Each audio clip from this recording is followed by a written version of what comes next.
மீனராசி எல்லாம் வந்து ஆற்றுல தாங்க மீன் பிடிப்பாங்க. ஆனால் இந்த மீன ராசிக்காரங்க மட்டும் காற்றுலே மீன் பிடிப்பாங்க. அந்த ஸ்ட்ராட்டஜிஸ்ட் எல்லாம் வந்து மீனத்துக்கு தான் நிறையவே தெரியும்.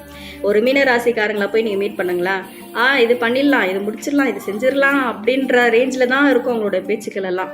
ஸோ அதே பக்குவத்தில் நீங்களும் அவங்ககிட்ட போயிட்டு உங்களால் தான் இது முடியும், நீங்கள் தான் இது பண்ணி தரணும், உங்களை தவிர இந்த வேலையை யாராலையும் செய்யவே முடியாது, உங்களை நம்பி நாங்கள் வந்துட்டோம், நீங்கள் முடிச்சு கொடுத்துருங்க, இந்த வார்த்தையெல்லாம் நீங்கள் மீனத்துக்கிட்ட அதிகமாக பேசிட்டிங்கன்னா, ஓ நம்ம இப்படிதான்றத அவங்களே கன்ஃபார்ம் பண்ணிட்டாங்கல்ல அப்படின்ற ரேஞ்சுக்கு அவங்க திங்க் பண்ணிவிட்டு உங்களுக்கு தேவையான எல்லா உதவிகளும் அவங்க வந்து முன்னெடுத்து செஞ்சு கொடுத்துருவாங்க.